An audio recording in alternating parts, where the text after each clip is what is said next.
अस्सलामुअलैकुम to all of you. अल्हम्दुलिल्लाह, अल्लाह ताला की ज़ात का लाख लाख शुक्र है कि मैं बिल्कुल ठीक हूँ और आई होप सो कि आप सब लोग भी खैर खैरियत से होंगे। धूप, एक साइड पे धूप है और दूसरी साइड पे बादल है। मैं आपको दिखाता हूँ, लेकिन मुझे अभी छाँव में जाना पड़ेगा।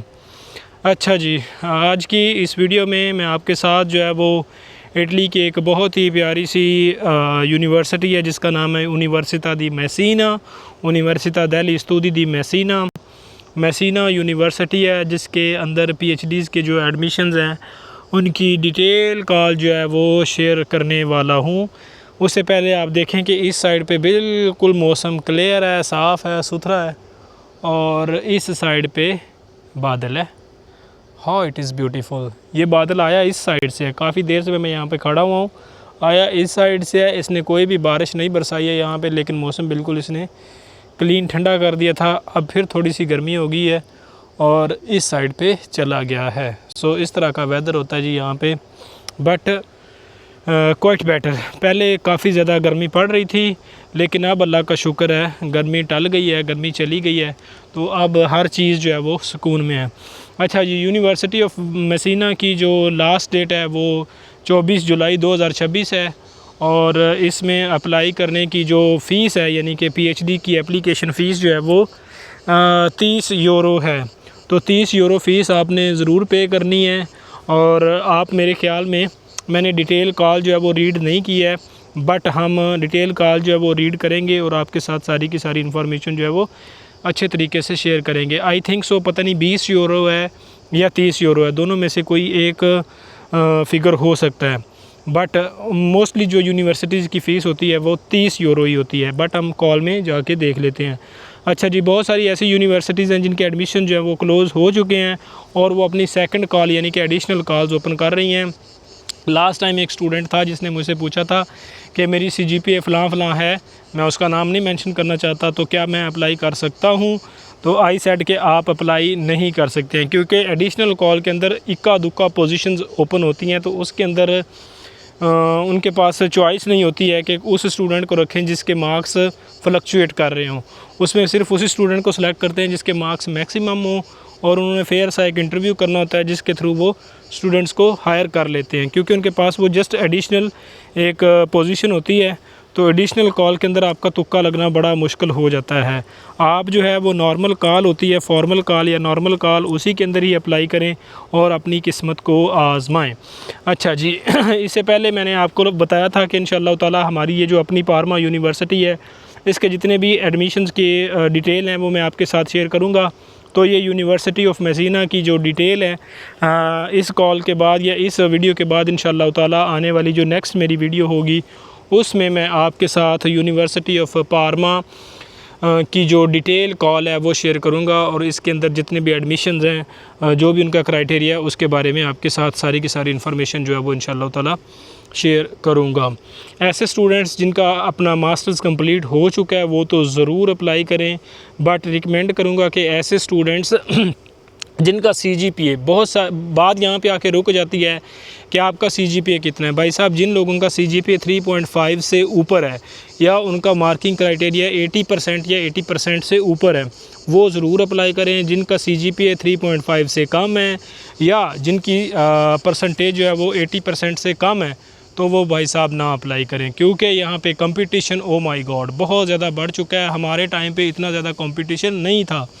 मैं आपको अगर मिसाल देता जाऊँ तो जब हम आए थे तो हम तकरीबन 10 से 12 स्टूडेंट्स थे जब इटली में आए थे, बट अब की जो सूरत हाल है वो लास्ट ईयर यानी कि 41 साइकिल 2025 में कोई भी स्टूडेंट जो है वो पारमा हमारी इस यूनिवर्सिटी में नहीं आया था।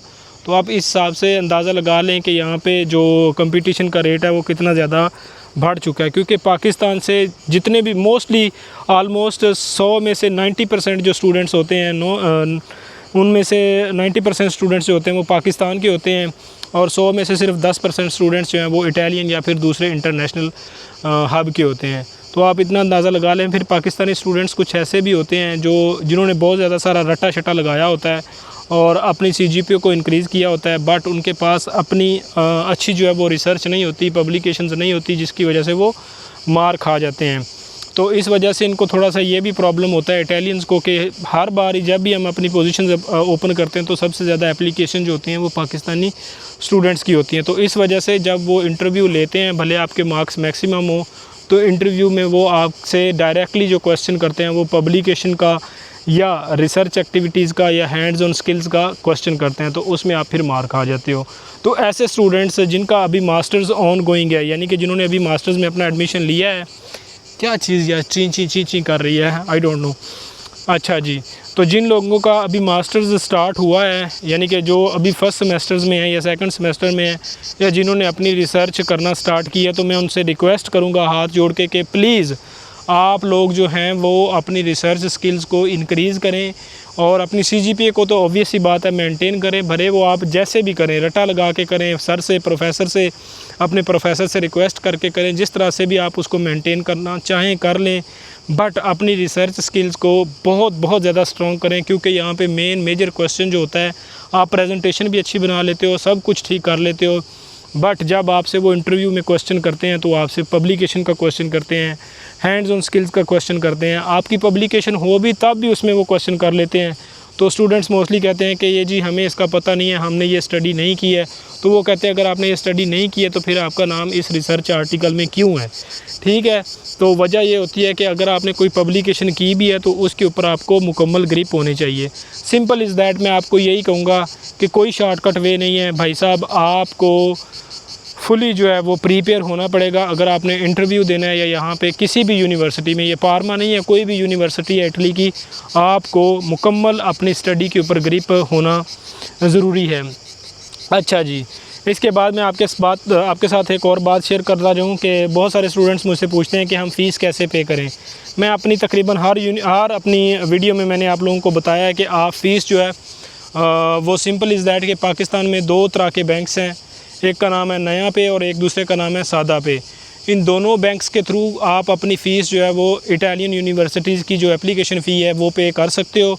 सिंपली आपने नया पे या सादा पे का एक वर्चुअल अकाउंट बनाना है। उस अकाउंट पे जाके आपने सारी कुछ जो अपनी इन्फॉर्मेशन डाल के अपना वर्चुअल कार्ड वहाँ से डाउनलोड कर लेना है और उस कार्ड के इन्फॉर्मेशन डाल के आप अपनी फ़ीस जो है वो पे कर सकते हैं। दूसरी तरीकाकार ये होता है कि आप यहाँ पे किसी भी स्टूडेंट को अपनी रिसिप्ट भेजें, यानी कि रसीद भेजें फ़ीस की। उसके ऊपर एक QR कोड होता है। यहाँ पे कोई भी स्टूडेंट अगर पढ़ता है, फॉर एग्ज़ाम्पल मैं हूँ, तो आप उनसे कह के रिक्वेस्ट करके अपनी फ़ीस पे करवा सकते हैं और उनको पाकिस्तानी रुपीज़ में पैसे जो है वो रिटर्न कर सकते हैं। वो क्या करेंगे, आपका QR कोड स्कैन करके विदिन सेकंड आपकी फ़ीस पे कर सकते हैं। किसी भी यूनिवर्सिटी में आप अप्लाई कर रहे हैं, भले वो मसीना है, भले वो पार्मा है, कोई भी यूनिवर्सिटी है इटली की, तो कोशिश किया करें कि आप 1 या 2 दिन जो है वो डेडलाइन के करीब जाने से पहले जो है वो अपनी एप्लीकेशन फ़िल करके सबमिट कर दिया करें, ताकि आपको किसी भी तरह की जो परेशानी है उसका सामना ना करना पड़े। डॉक्यूमेंट्स को अच्छे तरीके से रेडी करें। जो भी डॉक्यूमेंट्स चाहिए, रिसर्च प्रोजेक्ट हो, आपके एकेडमिक रिकॉर्ड्स के जो डॉक्यूमेंट्स होते हैं वो हों, उनको ज़रूर आप अच्छे तरीके से मेंटेन करके अपलोड करें, ताकि आपको पूरे मार्क्स मिल सकें। क्योंकि बहुत सारे स्टूडेंट्स ऐसे होते हैं जो अपने डॉक्यूमेंट्स अच्छे तरीके से रेडी कर लेते हैं, लेकिन उन डॉक्यूमेंट्स को अच्छे तरीके से नाम नहीं देते हैं या अपलोड ठीक से नहीं करते हैं, तो जिस वजह से यूनिवर्सिटी जो है उनके मार्क्स काट लेती है। तो अपने डॉक्यूमेंट्स को अच्छे तरीके से रेडी करके अपलोड करें, इंशाअल्लाह ताला आपका एडमिशन हो जाएगा। अभी मैं चलता हूँ लैपटॉप की स्क्रीन की तरफ। वीडियो काफ़ी लंबी होती जा रही है, तो आपके साथ डिटेल कॉल जो है वो शेयर करता हूँ, और फिर आपका कोई क्वेश्चन हो तो आप मुझसे पूछ सकते हैं। हम आ जाएंगे अपने लैपटॉप की स्क्रीन पे और लिखेंगे यहाँ पे call for PhD applications Messina. Okay, Messina 2026। Okay जी, यूनिवर्सिटी दिल्ली स्टूडी दी मैसीना, ये पहली वेबसाइट है। इस पे हम क्लिक करेंगे। इस पे क्लिक करने के बाद यहाँ पे हमारे पास डैशबोर्ड ओपन हो जाएगा यूनिवर्सिटी की मेन वेब पेज का। तो लिखा हुआ है यूनिवर्सिटी दिल्ली स्टूडी दी मैसीना। अच्छा जी, the 42 PhD call by qualification and examination for admission to the PhD course at the University of Messina is being published. Okay ji, for the 42 cycle of 2026 and 27। अच्छा जी, published in the Alberto the अतेन्यो blah blah blah blah, ये call का link है, यहाँ से हम इसको open कर लेंगे। इसको ओपन करेंगे तो हमारे पास जनाब मेरी ये सब के सब जो पेजेस हैं वो ऑलमोस्ट कितने पेजेस हैं, 50 पेजेस हैं। 50 पेजेस सब के सब जो हैं वो रीड नहीं हो सकते हैं। मेन मेन पॉइंट्स हम देखेंगे ताकि आपको अच्छे तरीके से समझ आ जाए। तो यहाँ पे हमारे पास फर्स्ट पेज पे लिखा हुआ है public competition by qualification and examination for the admission to PhD courses activated at the university of Messina for the 42 cycle. ये जी बताया गया कि कॉल ओपन हो चुकी है, आप लोग अप्लाई कर सकते हो। ये सारे के सारे लॉज मिनिस्ट्रियल लॉज लिखे हुए हैं, इनको पढ़ने की ज़रूरत नहीं है। जब आपकी इनरोलमेंट होगी तो तब आप इसको रीड कर सकते हैं, बट फिर भी आपको रीड करने की ऐसी ज़रूरत नहीं है।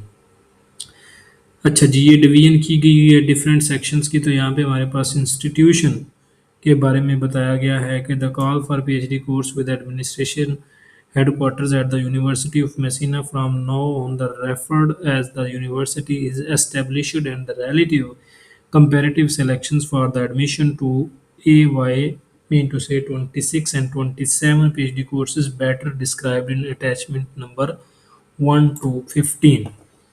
अच्छा जी, तो इसको थोड़ा सा हम कर लेते हैं जूम। ओके, अच्छा जी, the following are indicated in the aforementioned attachments which are integral part of this call। Title of the PhD course, PhD coordinator के बारे में बताया गया है, डिपार्टमेंट के बारे में बताया गया है, web page where the characteristics of the PhD course are described, available positions, scholarships, position which are reserved, positions aim to signing high level training contracts, type of qualification required, scores of the selection and evaluation of the candidates, date and time of the modality of the exams and test, possible positions with the scholarships referred to in the this call may be increased। Position होने का एक increase भी की जा सकती हैं।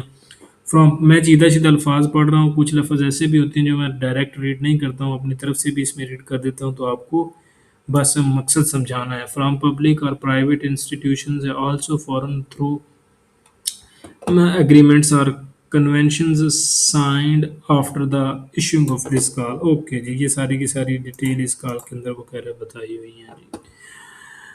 Okay बबेने, इसके बाद हमारे पास सबसे पहले जो आ जाती है वो admission requirements. The following people can participate in the selections without age and citizenship restrictions।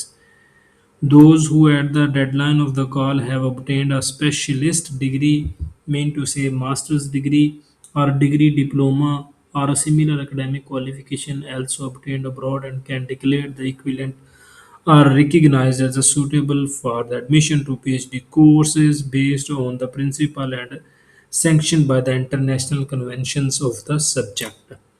Or those who do not meet the above requirements at the deadline call, provided that they obtain the qualification required by participation at 31st October 2026 under the penalty of forfeiture of admission in the event of successful selection।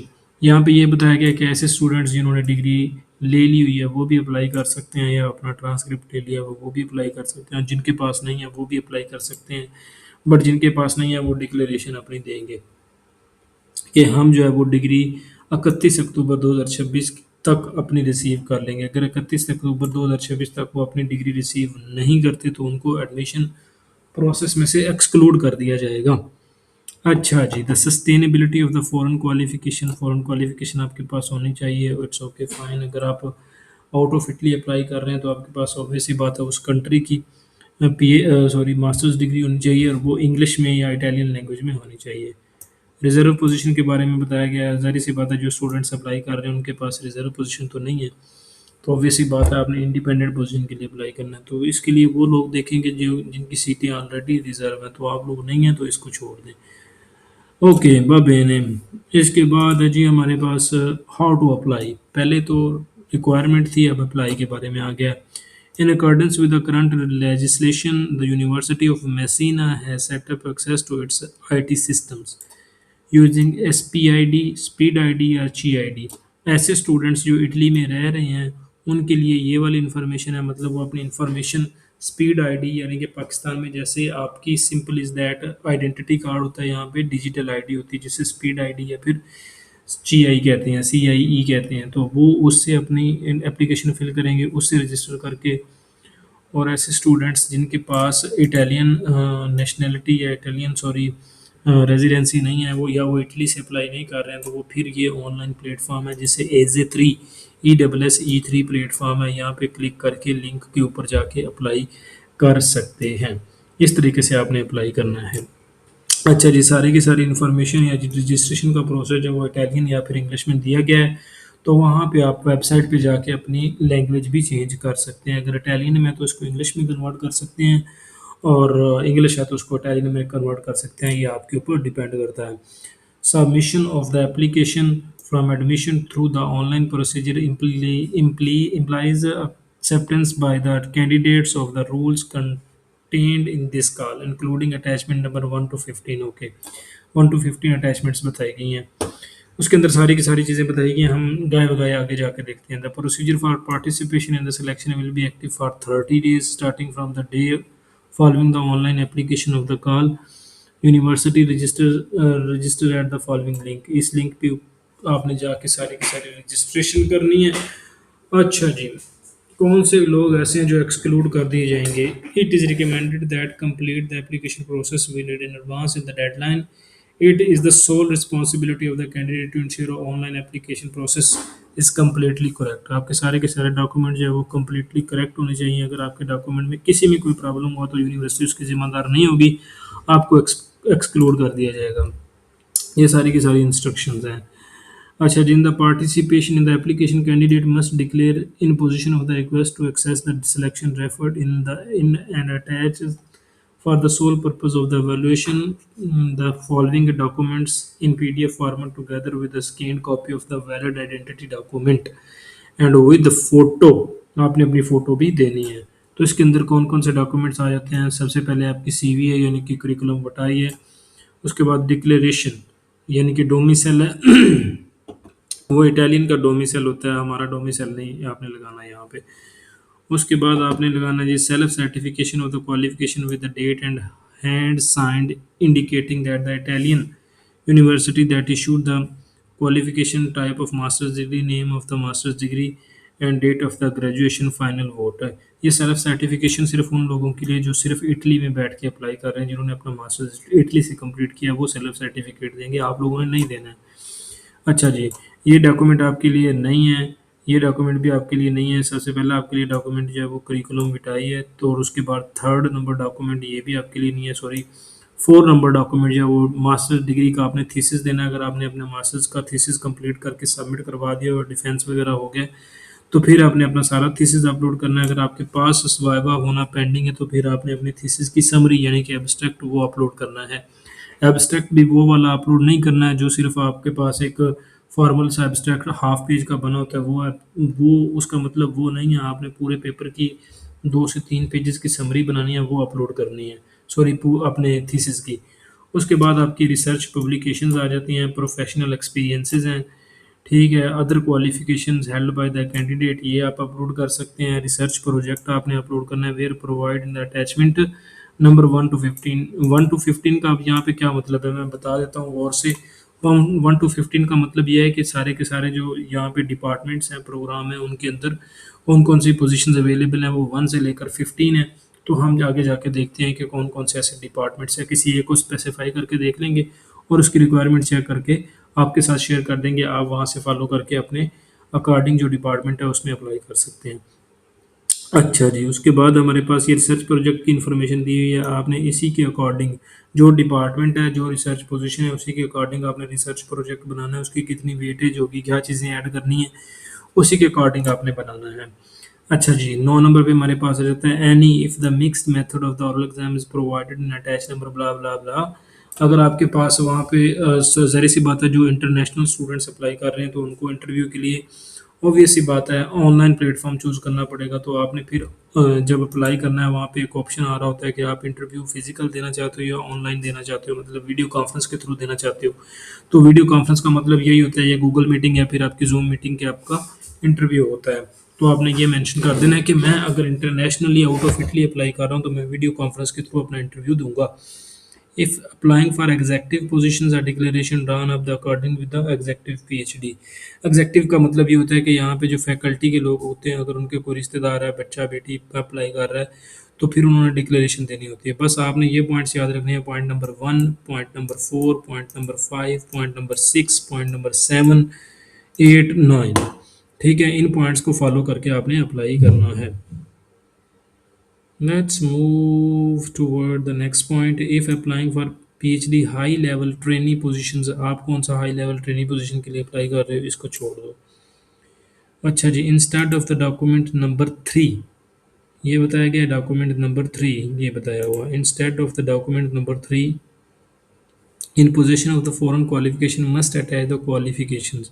अगर आपने out of Italy apply कर रहे हैं, out of Italy अपने masters की degree या bachelors की degree attain की है, तो फिर सिंपली आपने अपनी डिग्री या फिर ट्रांसलेशन जो है वो अटैच कर देना है। Candidates still not in a position of access qualification, that mean undergraduates enrolled in the Italian university must attach self certification। Italian university में जो अंडर ग्रेजुएशन जिन्होंने किए उन्होंने भी सेल्फ सर्टिफिकेशन यहाँ पे अपलोड करना है। बस आपने, अगर आप आउट ऑफ इटली से अप्लाई कर रहे हैं, तो आपने अपना जो डॉक्यूमेंट्स हैं वो सिंपली अपने मास्टर्स के और बैचलर के ट्रांसक्रिप्ट प्लस डिग्रीज अपलोड करनी है। अच्छा जी, वो इटालियन में या इंग्लिश में होनी चाहिए। अच्छा जी, candidate must also indicate the course and the curriculum where present.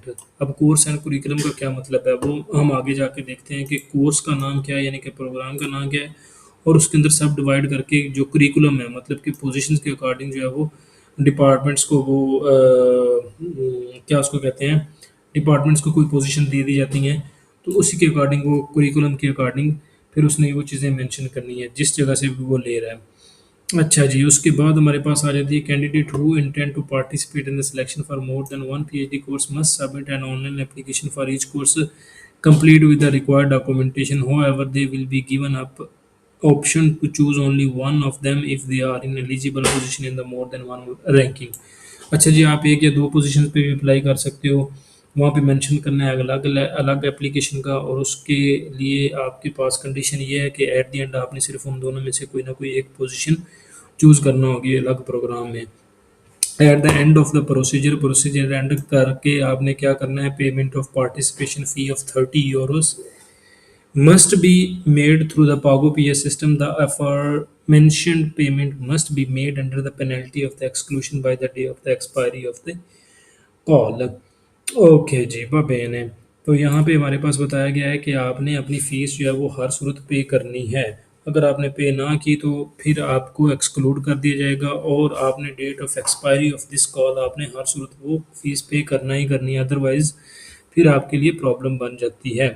या फिर अगर आप फीस ना पे कर सकें तो अपनी ये डिटेल्स डाल के, in addition to any commission bank charges payable by the candidate can be made by the bank transfer. IBAN number भी उन्होंने दिया हुआ है, बैंक का स्विफ्ट कोड भी दिया हुआ है, तो आप इस पर ये डिटेल डाल के सर नेम अपना और कैंडिडेट का जो फर्स्ट नेम है वो डाल के, और उस कंट्रीब्यूशन किस चीज़ के लिए जी, contribution for the PhD, title आपने अपने कोर्स का बताना है, और आपने वो जो ट्रांजैक्शन करनी है वो उनको फॉरवर्ड कर देनी है, और उसकी जो रिसेप्ट होगी, द receipt of the payment of the transaction must be forward immediately to doctor दी उनी मेसिना डॉट आई टी।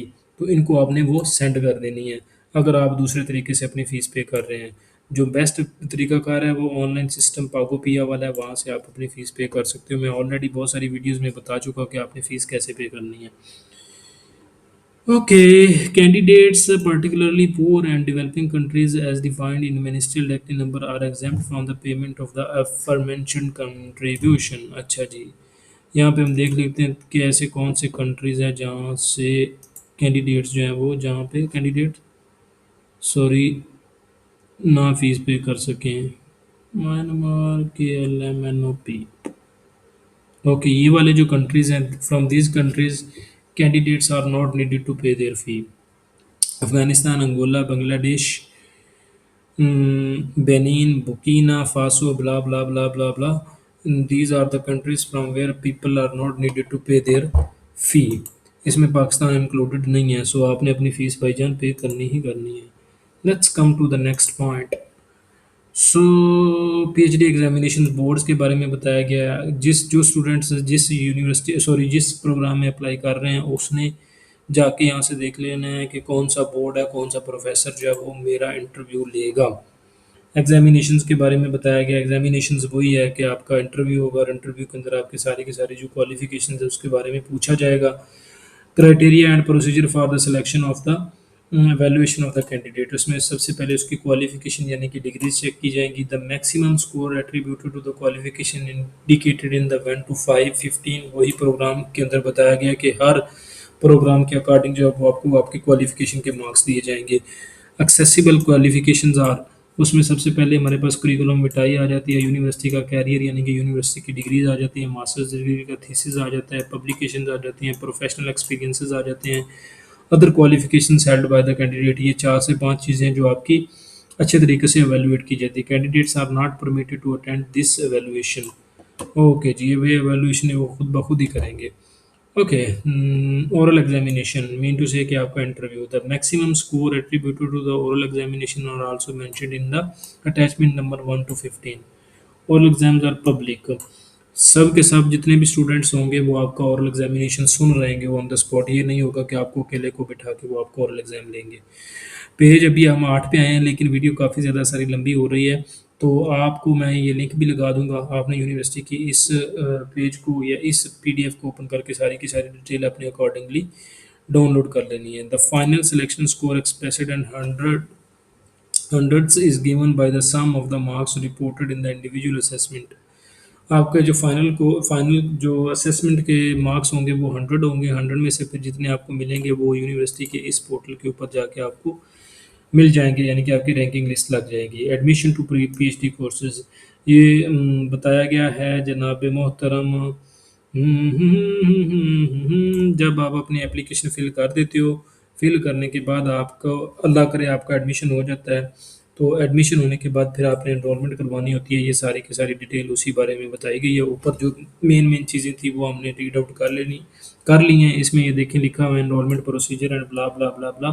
तो वो स्टूडेंट्स जिनका अगर एडमिशन हो जाता है पीएचडी में अल्लाह करे, तो फिर उन्होंने यहाँ से ऑनवर्ड जो है वो सारे का सारा प्रोसीजर करना है। जो जो वन वन बाई चीज़ें बताई गई हैं आपने वो पे करनी ही करनी है, और उनके उनके लिए जो डॉक्यूमेंट्स हैं वो अच्छी तरीके से आपने रेडी करने हैं। अच्छा जी, इसके बाद हम डायरेक्ट चले जाते हैं जी।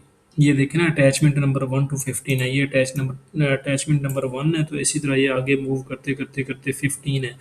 तो हम इसमें से कोई भी ऐसी अटैचमेंट देख लेते हैं जिसके अंदर हमारे पास मैक्सिमम पोजीशंस अवेलेबल हैं या क्राइटेरिया देख लेते हैं। ये बायो इंजीनियरिंग आ गई। इसके बाद ये कौन सी थी, let me check it. Public competition by qualification and examination for the admission to PhD courses. अच्छा जी, पीएचडी कोर्स इन इंजीनियरिया। इंजीनियरिया मीन इंजीनियरिंग। कुरिकुलम कौन कौन सा है इसमें? इंडस्ट्रियल इंजीनियरिंग है, इंफॉर्मेशन इंजीनियरिंग है, सिविल इंजीनियरिंग है, आर्किटेक्चरल इंजीनियरिंग है। अच्छा जी, इसका कोऑर्डिनेटर कौन सा है? प्रोफेसर ओदोरोदो प्रोवर्बियो। इसकी ईमेल एड्रेस ये दी गई हुई है। इंजीनियरिंग डिपार्टमेंट है जी। Information on the characteristics of the PhD course can be consulted on the website. ये सारी की सारी इन्फॉर्मेशन इस वेबसाइट के ऊपर भी दी गई हुई है। तो ये कुछ वर्ड जो हैं वो इटालियन में लिखे हुए हैं, बट इनकी ट्रांसलेशन इंग्लिश में भी की गई है, तो आपने परेशान नहीं होना है। एफिलिएटेड इंस्टीट्यूशन, ये सब वाले इंस्टीट्यूशन हैं, इन इंस्टीट्यूशन में आपको वो रिसर्च के लिए भेज सकते हैं। Position and scholarships available for the competition. For example ये टेबल दिया हुआ है, इसमें सबसे पहले जो रो है उसमें कॉलम है, उसमें type of the position scholarships which are available, number of positions और स्कॉलरशिप्स, और उसके बाद रिसर्च टॉपिक्स के बारे में बताया गया है। Implementation modalities of the research training project.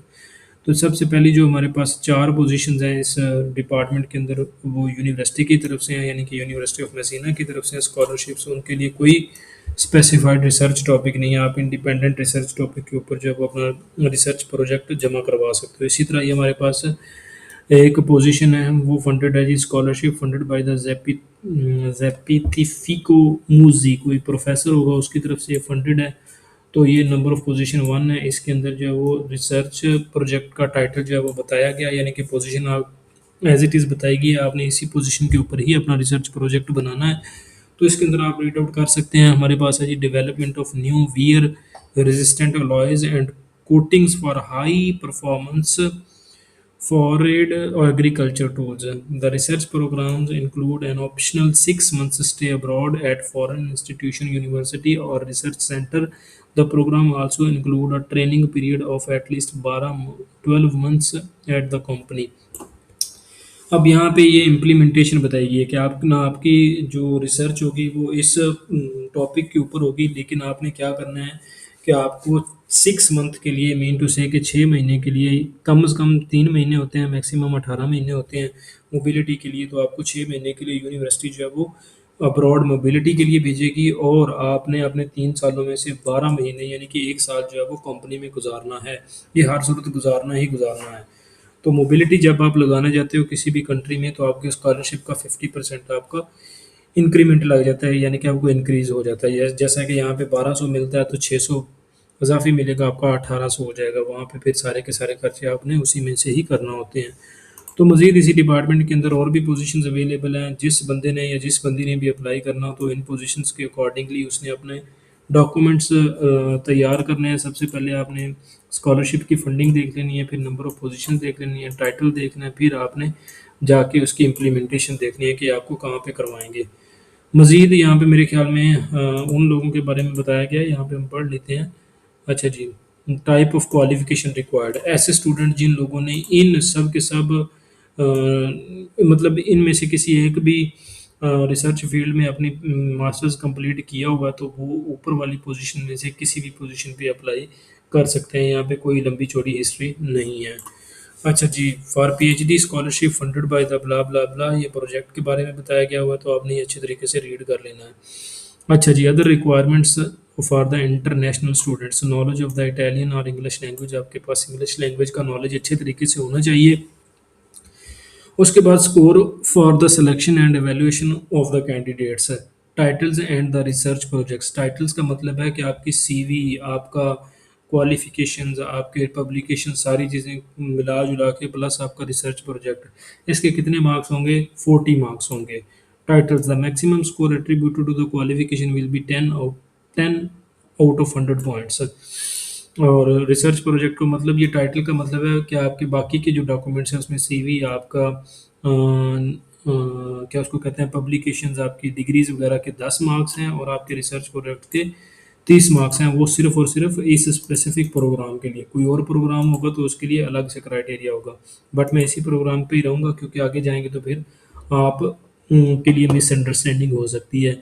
सो यहाँ पे हमारे पास आ जाता है जी, टाइटल के 10 मार्क्स हैं, यानी कि आपकी डिग्रीज और सीवी वगैरह के, और प्रोजेक्ट के 30 मार्क्स हैं। The minimum score required for the qualification and research project for the admission to the oral exam is 24, आपके 44 में से 24 मार्क्स होना ज़रूरी है।